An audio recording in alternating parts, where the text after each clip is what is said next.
Momento de acercarnos al análisis, al mercado, y lo hacemos a esta hora con Javier Echeverry, responsable en Active Trades Spain. Javier, muy buenos días. Muy buenos días, ¿qué tal? ¿Cómo estás, Eva? Felices fiestas. Felices fiestas, ya preparándonos para, ya después de la resaca navideña, al colofón final de ese año nuevo. Es verdad que nos van a llegar muy eufóricos los principales índices del mundo. Estábamos recopilando hace un momento esa cantidad de negativo en el balance, aunque es verdad que es diferente. De hecho, el IBEX 35 pierde un 5% en el año. Y en este punto quería preguntarte, hoy es verdad que está el signo mayoría, bueno, movimientos moderados, dudas, pero bueno, ¿cuál es la radiografía del mercado en este momento, Javier? Bueno, pues yo creo que tenemos que hablar básicamente de incertidumbre.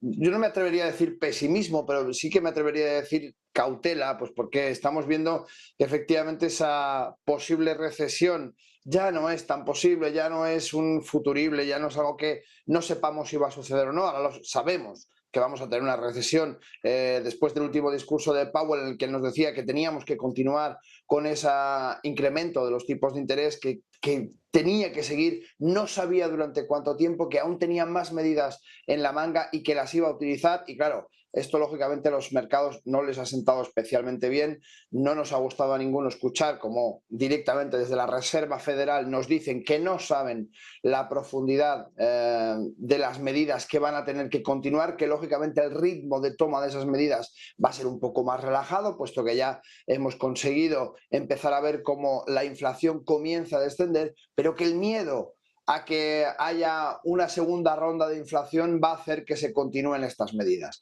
Por tanto, bueno, no te diría con pesimismo, pero sí te diría con cautela. Y esto básicamente lo muestra distintos indicadores. Nos vamos a fijar, si quieres, te voy a compartir pantalla. No puedo, me tienes que habilitar para poder compartir pantalla. Preparan ahora mismo.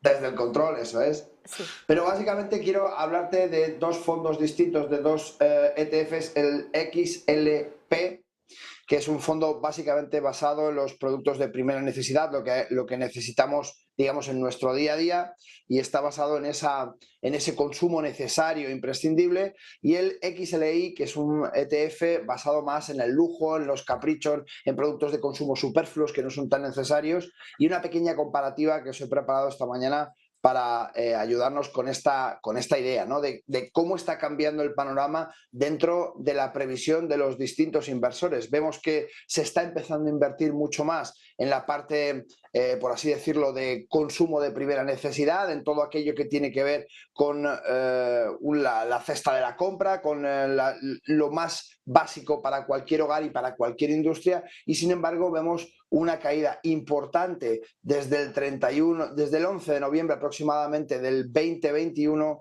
de todo lo que es lujo dentro de este ETF. A ver si os puedo compartir pantalla, no, todavía no. Bueno, en definitiva la idea es un poco esa, ¿no? Si no podemos compartir pantalla tampoco pasa nada, pero la idea es que entendamos cómo nos estamos empezando a distanciar, se cruzan en una comparativa que hemos marcado desde el 31 de octubre, se cruzan en su camino, en la misma cotización, estos dos ETFs, y nos marcan un poco dentro de las opciones cómo el capital está empezando a migrar a sectores más conservadores, a sectores donde vemos que realmente la primera necesidad va a estar mucho más en boga para todos los inversores, donde van a refugiar su capital, y vamos a ver cómo en definitiva se trata de ver esa evolución del dinero, esa migración del capital hacia sectores más defensivos.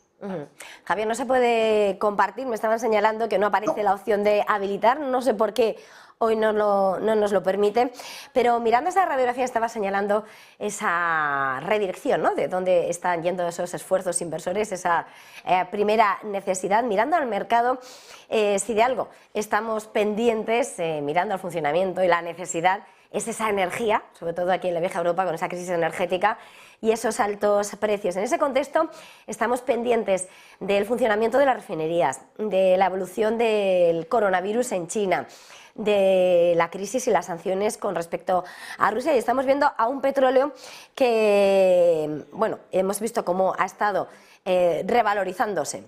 Hoy ya por fin está reculando, está retrocediendo, y quería preguntarte, en este escenario de precios, este motor inflacionario, ¿cómo estás viendo el movimiento del oro negro y qué podemos esperar de él? Hoy vemos también cómo el oro está retrocediendo.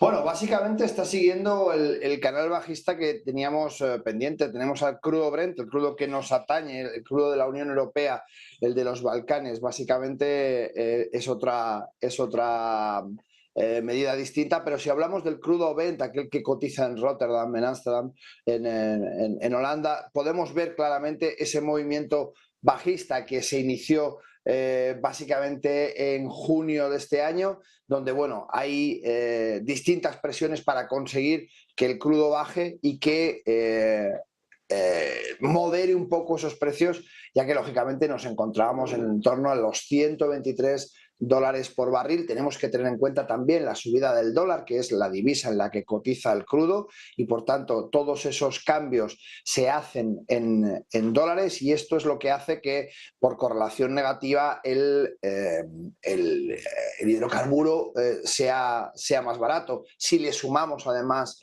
los miedos todavía a esa posible falta de demanda que están marcando desde Asia, pues lógicamente el crudo está ajustándose de una manera pues quizá natural, diría. Es verdad que teníamos unas expectativas con los hidrocarburos en el invierno mucho más potentes, digamos que ha ayudado a que el precio no suba excesivamente. Es lo que comentamos, ¿no? Justamente ese miedo a que la demanda en China baje, a que la política de COVID-0 mantenga toda esa demanda muy baja, pero lo cierto es que tenemos una zona entre los 89 y los 86 dólares el barril, que es una soporte y resistencia muy potente y que ahora mismo sigue marcando los designios del gráfico, y podemos ver cómo sigue un canal bajista perfectamente determinado. No sé si hablamos de canal bajista, de pozo sin fondo, pero quería preguntarte sobre otra compañía que parece que lo del rally de la pandemia fue como un sueño efímero. Estamos viendo el descalabro absoluto de Tesla. Es verdad que venimos de resumir un año difícil en renta variable, difícil en renta fija, pero luego llega Tesla. Se ha comido el año un 69% de caída. Es verdad que no ha recibido el apoyo de su CEO y está claro que el descalabro está siendo profundo. Ayer solamente es la mayor venta masiva desde abril, más de un 11%.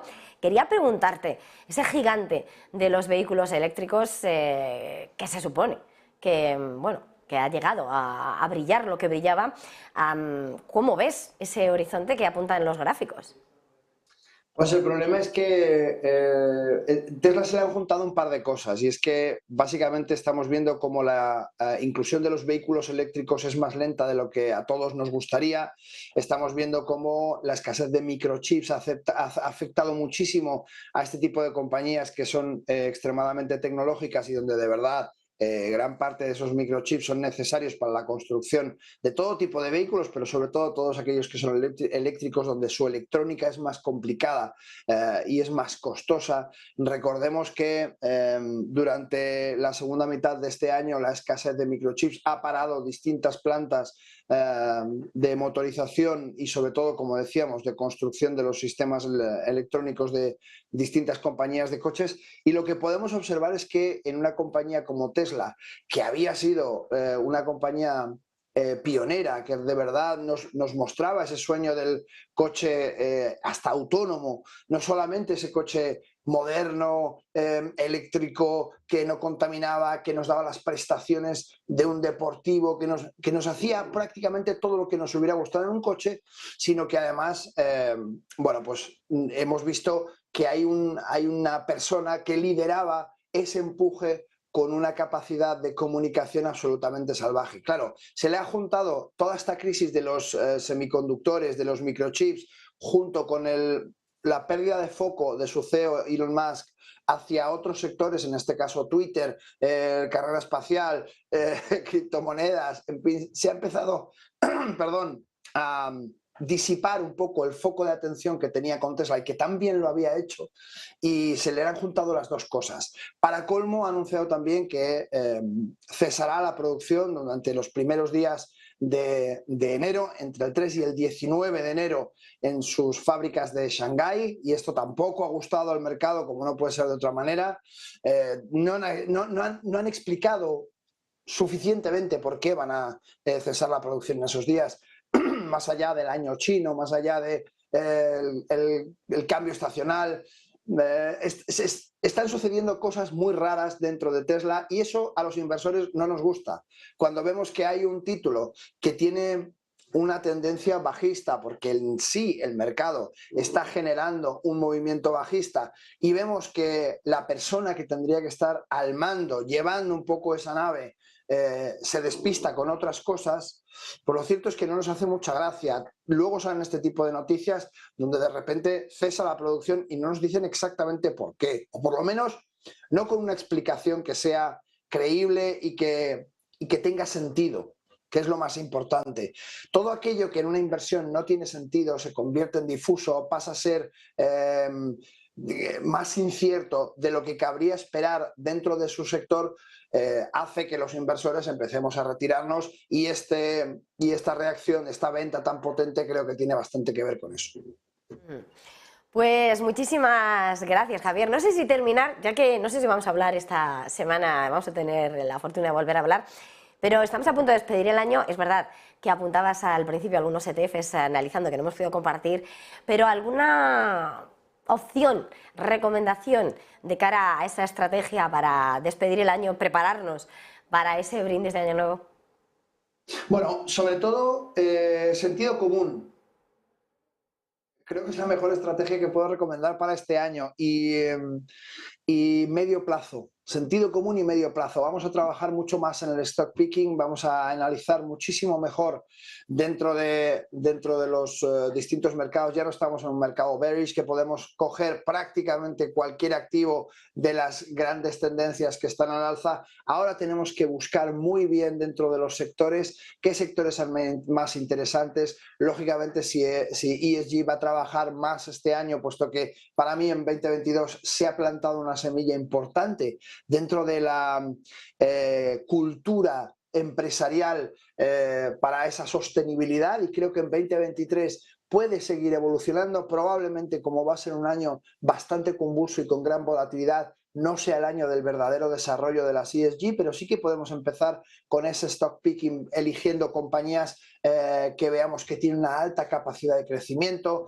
Me tiraría más a las value, viendo un poquito cómo podemos ir eligiendo, justamente siempre con esa estrategia de stock picking, de buscar el título concreto que sí que consideramos que puede ser muy interesante, que puede hacerlo bien, y que en definitiva no tenemos que subirnos a una gran tendencia, sino que tenemos que configurar la cartera de la forma más diversificada posible dentro de los sectores que puedan tener mayor relevancia, como puede ser la banca, como puede ser, como estamos diciendo, las energéticas, pero teniendo muy en cuenta eso, exactamente eso, que ahora mismo, probablemente en 2023, la preocupación por el bienestar, por esos bienes de consumo básicos, va a ser mucho más potente, y porque lógicamente nos enfrentamos ante un periodo de recesión.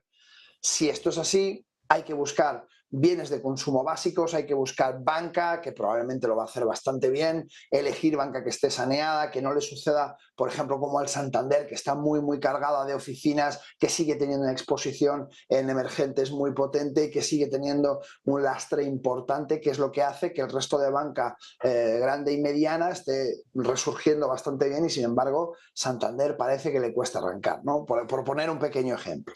En definitiva, este 2023, nuestro consejo desde Active Trades es formación, es stock picking, es estar muy pendientes del mercado, y sobre todo invertir en nosotros mismos, en aprender y en gestionar mucho mejor el tiempo que dedicamos a la selección de activos. Pues nos vamos a quedar con esa receta. Muchísimas gracias, Javier Echeverri, responsable de Active Trades Spain. Ha sido un verdadero placer. Feliz jornada, feliz negocio, y si no hablamos, feliz año nuevo. Igualmente, Eva, muchísimas gracias. Y nosotros hacemos una pequeña pausa.